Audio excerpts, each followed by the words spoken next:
বর্ষার মরশুমে জেলায় বৃষ্টিপাতের ঘাটতিতে সমস্যায় পড়েছে ধান চাষিরা। পর্যাপ্ত বৃষ্টিপাতের অভাবে ধানের জমিতে জল না থাকায় মাটি ফেটে গিয়েছে, রোপণ করা ধান মারা যাচ্ছে।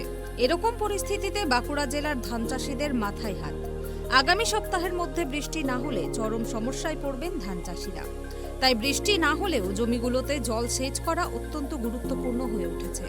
কয়েকদিন আগে বাঁকুড়ার মুকুটমণিপুর ড্যাম থেকে জল ছাড়লেও শাখা ক্যানেল অপরিষ্কার থাকায় সেই জল সম্পূর্ণভাবে এসে জোটেনি আদিবাসী গ্রাম লাগোয়া কৃষি জমিগুলোতে, এমনটাই বলছেন কৃষকরা। ছোট ছোট এক বিঘা করে ধান হয়েছে, সেটা এই ফল গেছে। আর ওইটা কিভাবে ধানটা হবে? ধানটা কি পুরো শেষ মানে গড়িয়ে গেছে। যখন ধানটা আপনারা রুয়েছিলেন তখন কি জল ছিল? না, তখন ওই আকাশ থেকে একটু পড়েছিল আর ওই মেশিনে করে শীত দিয়ে মানে লাগিয়েছিল। আপনাদের পাশেই তো ক্যানেল রয়েছে, জল জল ওখান থেকে আসেনি? জল যদিও এসেছিলো, অনেক দেরি করে ছাড়া হয়েছে। এই ভাদ্র মাসে ওই 15-20 থেকে ছেড়ে দিয়েছে, আর ছাড়ে নাই। এই বন্ধ হয়ে গেছে। ক্যানেলের জল কোথাও ওখানে ভেঙেছিল, ওই জলটাও পালিয়ে গেছে, আর ক্যানেলের জল বন্ধ করে দিয়েছে। আপনাদের কতগুলি পরিবার বসবাস করে জঙ্গলের মাঝে? এখানটায় প্রায় হবে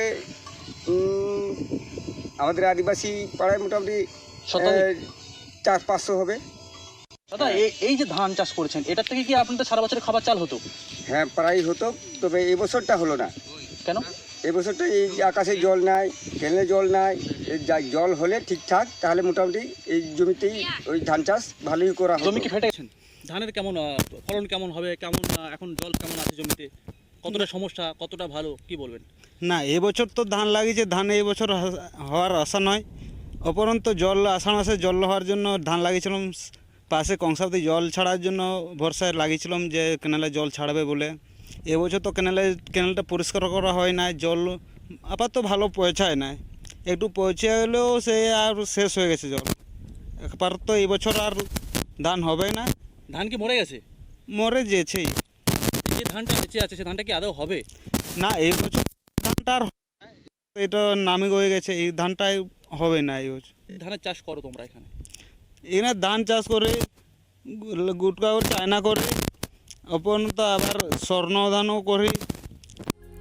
স্থানীয় কৃষকরা বলেন, অল্প বৃষ্টির জলে ধান রোয়ার কাজ শেষ করে ভেবেছিলাম ভালো বৃষ্টি হবে এই বছর, তারপর ক্যানেলের জলে ধান চাষ হয়ে যাবে, কিন্তু তা আর হলো না।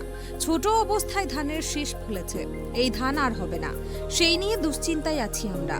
সারা বছর পেটের খাবার জুটবে কিভাবে, তার চিন্তায় এখন কপালে চিন্তার ভাঁজ বাঁকুড়ার ধান চাষিদের। বাঁকুড়া থেকে সুদীপ কুণ্ডুর রিপোর্ট, ট্রাইব টিভি।